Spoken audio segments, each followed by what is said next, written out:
Ariadne. Bonjour à vous, Pascal Gana. Bonjour. Depuis 2014, vous êtes revenu sur la scène politique. En novembre 2014, vous êtes appelé par Marine Le Pen pour reprendre certaines fonctions au Front National. Elle vous nomme membre du comité central et du bureau politique. Puis en décembre 2014, vous devenez secrétaire départemental de la Fédération Front National de la Sarthe. Vous êtes aujourd'hui tête de liste FN pour les élections régionales en Pays de la Loire. Donc on va rentrer dans le vif du sujet, c'est-à-dire votre programme pour ces régionales. Je rappelle que l'une des compétences de la région est le développement économique. Donc vous souhaiteriez à ce sujet réduire la fiscalité et l'endettement dans les Pays de la Loire. C'est l'un des principaux objectifs de votre campagne, faire des économies d'1% par an sur le budget global. C'est exact, oui. Cependant, on remarque qu'au niveau de la France, les Pays de la Loire sont quand même de bons élèves. C'est l'une des régions qui est la plus économe et la moins endettée. On remarque cela avec de nombreuses enquêtes, notamment celle de l'IFRAP, qui est un think tank libéral. C'est exact, Qui, c'est en vrai. octobre 2014, indiquait que la région des Pays de la Loire était la région de France qui n'aurait pas d'économie à faire. On reste une région très attractive aussi au sein du territoire national. Entre 2006 et 2011, on comptabilise 71 700 actifs supplémentaires. Donc ma question, c'est selon vous, où les Pays de la Loire doivent-ils s'améliorer dans l'économie en général, dans quel domaine? Et comment comptez-vous provoquer cette amélioration? Alors effectivement, je connaissais cette étude de l'IFRAP, je l'ai déjà citée dans une émission. Je la cite par contraste avec ce qu'a réalisé l'un de mes principaux concurrents, M. Retailleau, en Vendée, qui lui a formidablement endetté son département en 4 ans et demi. Il faut tenir compte effectivement de ce résultat de M. Oxiette, parce que si je suis antisocialiste, je suis aussi quelqu'un de rigueur, et c'est vrai que l'IFRAP a bien noté ce résultat de la gestion socialiste, tout en notant que sur les investissements et la dépense, il y aurait eu des efforts de rationalisation à faire. Mais enfin, puisque vous me parlez de mon programme, nous, ce que nous souhaiterions, outre cet aspect budgétaire strict qui a des conséquences sur la fiscalité à terme, il y a quand même 1000 millions, 1 milliard de dettes quand même dans la région, dans notre région, ce qui n'est pas rien par rapport à un budget d'1,5 milliard.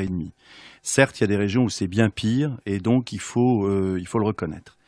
Alors nous, ce que nous souhaiterions surtout, c'est nous intéresser à l'emploi qui n'est pas délocalisable et qui est parfaitement diffusé sur le territoire.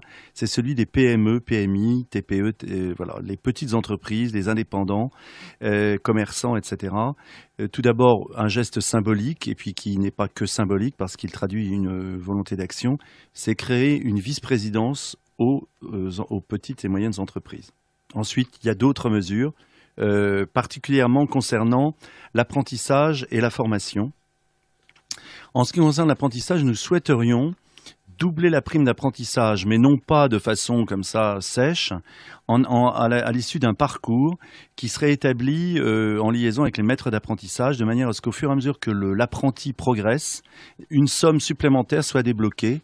Ceci afin d'inciter les maîtres d'apprentissage à être vraiment de bons maîtres d'apprentissage vis-à-vis de leurs apprentis, à être efficaces, présents, vraiment formateurs, attentifs, et également aux apprentis à comprendre qu'ils ont une chance assez unique, c'est celle d'apprendre un métier. Ça, c'est une des premières mesures. D'accord. Il y en a d'autres. Et vous avez dit vouloir modifier les politiques de subventionnement de la région. Exact. Alors, en ce qui concerne, je termine juste pour les TPE-TPI, donc également prendre en charge 50% des charges d'un salarié, de la charge salariale d'un salarié en cas d'embauche pour environ 2500 personnes la première année, et voir si ce dispositif peut se pérenniser de telle sorte que on relance l'emploi dans notre région. Et également peut-être travailler beaucoup sur tout ce qui est comment dirais-je, l'informatique de demain, la green informatique, c'est-à-dire des nouvelles technologies qui économisent énormément d'énergie, puisque 10% de l'énergie dans le monde est consommée dans les pays industrialisés, est consommée par les réseaux informatiques et tout ce qui va avec. Nous souhaiterions aussi nous consacrer à la formation des adultes en alternance et particulièrement à reprendre l'emploi, ce que la loi NOTRe permet. Alors pour en venir à votre question, donc concernant les subventions, c'est cela.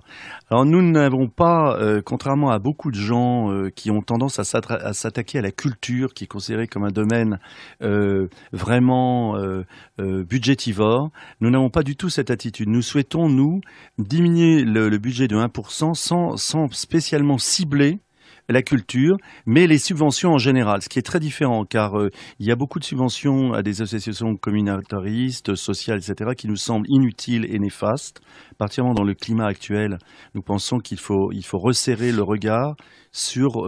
Excusez-moi, oui. en fait, je voudrais juste vous couper. Qu'est-ce que vous voulez dire par association communautariste?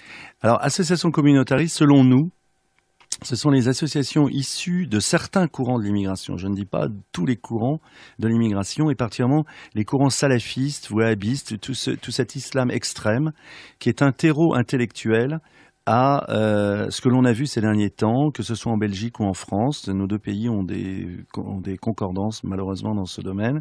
On a laissé un certain nombre de mosquées en France devenir des sortes de lieux de rupture avec le monde moderne, occidental, européen, alors qu'elles auraient dû accompagner, comme toutes les religions l'ont fait en Europe, la modernisation de la société. Et donc nous pensons qu'un certain nombre de subventionnements sont inutiles et néfastes. Et puis il y a tous les gaspillages de subventions. Nous pensons, nous, qu'une association doit signer un contrat avec la région, un contrat d'objectif, et ensuite le remplir ou non, plus ou moins, ce qui permet de, chaque année, recalculer la subvention. Parce que sinon, on est dans l'automatisme et on empile d'année en année des subventions, ce qui finit par représenter quasiment 80 à 90 millions d'euros par an et des sommes gigantesques qui nous semblent, nous, fort mal employées. Du coup, c'est seulement les associations communautaristes qui, selon vous... Ah non, pas uniquement. Il y a aussi dans le domaine culturel également. Nous souhaiterions réorienter certaines subventions dans le domaine culturel vers d'autres aspects de la culture. Nous souhaiterions, nous, particulièrement insister sur tout ce qui est transmission des pratiques et de l'apprentissage culturel. C'est-à-dire, il y a beaucoup de jeunes, pas seulement en ville, dans certains quartiers défavorisés, mais également en zone rurale ou semi-rurale, qui n'ont pas accès à la culture, à la pratique de la culture. Par exemple, toutes les formes de musique, toutes les formes d'art, particulièrement les arts plastiques, le dessin, etc. C'est très cher pour beaucoup de familles. Quand il y a 2 ou 3 enfants dans une famille, même 2, pour des familles modestes, on ne va pas à l'école de musique, on ne va pas à l'école d'art, on ne va pas à l'école de dessin, on ne va pas à l'école de danse, on ne va pas à l'école de tous les types d'activités artistiques qui peuvent se présenter, ou sportives pour certaines, chères. Et nous pensons qu'il faut vraiment mettre l'accent là-dessus, et peut-être moins financer des associations qui ont des pratiques plus élitistes et souvent déconnectées du réel. Donc vous avez parlé du budget de la culture. Donc vous aviez dit, contrairement à la droite, que vous ne vouliez pas tailler dans le budget de la culture. C'est ce que vous venez de confirmer. Mais j'ai une question assez précise à ce sujet, c'est concernant le Hellfest. Ah oui. Donc festival de musique qui se déroule chaque année à Clisson. Vous êtes toujours contre sa subvention? Nous ne sommes pas contre sa subvention. Nous pensons qu'elle a été utile pour développer ce festival, qui est une grande réussite sur le plan culturel et sur le plan économique aussi. Nous ne sommes pas certains qu'aujourd'hui la subvention soit nécessaire à la survie du festival. Nous pensons qu'elle pourrait être modulée, et surtout nous posons une condition, car il y a eu des groupes de métal particulièrement durs, dits hard peut-être devrait-on dire, qui sont très loin de AC/DC de ma jeunesse. Moi j'ai 60 ans, donc j'ai vu apparaître ce type de musique, ce qui est devenu un classique maintenant. Et donc aujourd'hui il y a des groupes qui ont choqué beaucoup de gens pour des raisons d'ordre éthique et religieuse, par l'ultra-violence de leur mise en scène. Alors nous avons un de nos colistiers qui lui a été producteur de musique d'hard rock, de métal, qui me dit que ça n'est pas toujours, c'est plutôt du symbole que de la réalité. Mais moi je pense qu'il y a une forme de violence symbolique qui finit par créer un climat assez malsain, et particulièrement ça a choqué des associations chrétiennes. Je pense qu'on doit en tenir compte, parce que dans le climat actuel, on doit éviter tout ce qui peut apparaître comme une agression vis-à-vis des religions. C'est valable pour le christianisme, c'est valable d'ailleurs pour l'islam aussi, ou d'autres, ou le judaïsme. Et donc je pense qu'il faudrait demander aux organisateurs de faire un tri sur certains groupes un peu sulfureux. Voilà, tout simplement. Mais ça serait pas quelque part un tout petit peu censuré, si je peux me permettre? Non, ça ne serait pas censuré, parce que la censure, ça consisterait à interdire le festival, ce dont la région n'a fort heureusement pas le pouvoir de faire, et moi, pas du tout l'intention, mais simplement à partir du moment où on demande de l'argent public, il faut tenir compte de la sensibilité de tous les contribuables. L'argent public, c'est l'argent de tous. Donc si ça choque une large partie de l'opinion, on doit en tenir compte. Je pense que c'est assez normal. Et donc, je vais continuer un peu sur la culture. Donc, pour les jeunes, Jacques Oxiette a mis en place le Pack 15-30, donc, qui permet des réductions dans le domaine de la culture. Si vous êtes élu, vous comptez le garder? Oui, je pense, parce que, écoutez, c'est une des manières de donner accès à la culture. Alors, on pourrait peut-être l'élargir à un maximum de spectacles, hein. J'avoue que je n'ai pas la connaissance de toute la liste de ce à quoi ça donne droit. Ce que je sais, c'est que, ayant élevé, moi j'habite la région depuis 15 ans, j'ai une famille nombreuse, donc j'ai eu des enfants qui sont toujours intéressés aux activités culturelles, les concerts, etc. Ils ont souvent été frappés par le fait que en zone rurale ou semi-rurale, vous savez, dans les petites villes, les villes moyennes, il n'y avait pas grand-chose pour eux. Et je pense que c'est d'ailleurs un des efforts quand je dis que je vais redéployer les budgets culturels, et justement ce pass peut être une façon d'aider à cela. Il faudrait que les spectacles de qualité, quels qu'ils soient, hein, dans tous les types d'activités, de musique, etc., soient plus diffusés dans les villes moyennes. Moi je trouve que très souvent, c'est pas spécial à notre région, c'est valable dans tout le territoire français, la culture, ce sont quelques grandes villes dans chaque région, et rien ou très peu ou des miettes ailleurs. Et voilà, ce pass pourrait être un des moyens d'attirer les spectateurs jeunes vers ces spectacles qui seraient donc ainsi mieux diffusés, plus reproduits. Voilà. Et du coup, même question pour le pack contraception qui a été mis en place aussi par Jacques Oxiette pour les jeunes, qui permet d'accéder gratuitement à la prévention en matière de santé sexuelle, à la contraception et au dépistage des IST, infections sexuellement transmissibles. Est-ce que vous comptez aussi le garder? Ben, je n'y suis pas favorable, non pas que je sois contre la contraception. Je pense que, ayant vécu au milieu d'adolescents et continuant à vivre, puisque j'ai encore des enfants jeunes, enfin, je pense que dans le domaine de la sexualité, qu'on doit faire une information sur la sexualité elle-même, bien évidemment, qui est souvent pas toujours très bien faite par les familles, il faut le dire, dans certaines familles, dans beaucoup de familles d'ailleurs. Que l'école puisse jouer son rôle, c'est le cas dans les programmes scolaires, qu'on ait une formation sur les dangers des maladies sexuellement transmissibles, sur la prévention, etc. C'est évident. Je ne vois pas trop le rapport avec la contraception, je vous le dis franchement, parce que la contraception n'a rien à voir avec le fait d'être éclairé sur ce qu'est la sexualité, sur le respect dû à l'autre, etc., sur les dangers que peuvent représenter certaines pratiques ou certaines manières d'être. Et donc, je crois qu'il faut dissocier les deux. Moi, je ne suis pas très favorable au fait que ce soit l'État qui prenne en charge la contraception, parce que je pense que la contraception est une affaire privée, et je ne vois pas en quoi, lorsque l'on a 220 000 avortements par an, il y a visiblement un problème entre l'inefficacité de l'information sur la contraception et le résultat concret, puisque l'avortement en France est devenu une forme de contraception. Donc je pense qu'il y a un effort d'éducation énorme à réentreprendre. Apparemment, on est plus en France dans ces domaines-là sur la prévention des maladies que sur, comment dirais-je, sur l'information sur la sexualité elle-même. Mais si le pack contraception sert plus aux jeunes pour avoir des réductions, entre guillemets, et puis pour les inciter justement à, comme vous dites, à avoir de la contraception au lieu d'avorter, au lieu d'avoir recours à des mesures pareilles. Donc, quelque part, c'est une bonne chose, en fait.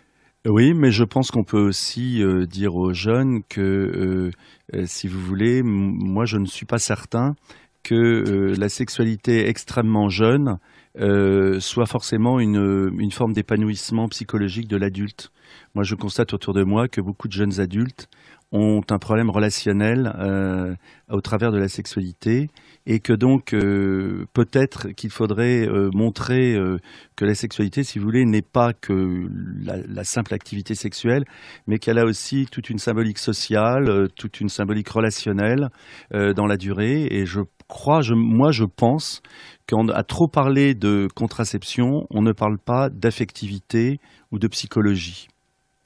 Donc, je rappelle que l'une des compétences de la région est le financement des lycées. Bruno Retailleau, tête de liste des Républicains, a proposé une team anti-drogue. La tête de liste de Debout la France a, elle, proposé d'installer des caméras de surveillance. Qu'est-ce que vous feriez pour les lycées, vous, si vous êtes élu? Pourquoi pas des caméras de surveillance dans certains lieux difficiles? C'est pas le cas de tous les collèges, enfin tous les lycées, puisque la région a en charge les lycées. Peut-être des portiques. Pourquoi pas?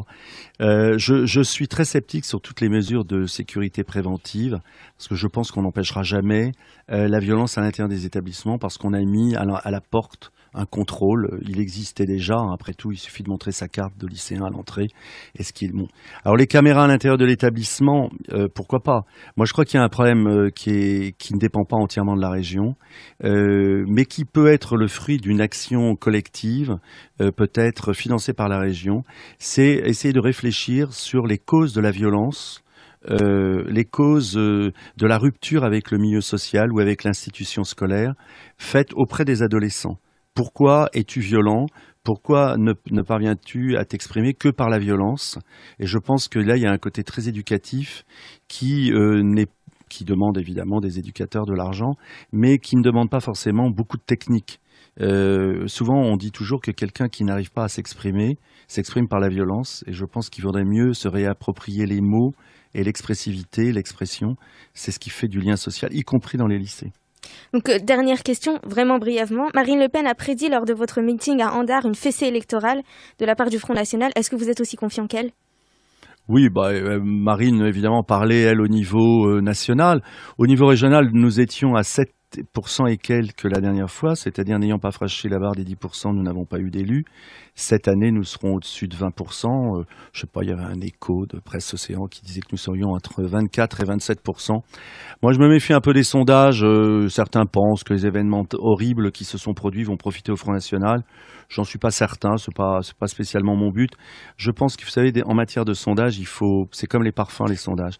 Il faut les respirer, les ressentir, mais il ne faut pas forcément les boire. Et donc, les sondages sont une chose, les électeurs sont souverains. Donc merci à vous Pascal Gana, tête de liste du Front National pour les élections régionales en Pays de Loire, qui, je le rappelle pour nos auditeurs, auront lieu le 6 décembre pour le premier tour et le 13 décembre pour le second tour. À bientôt. Merci beaucoup.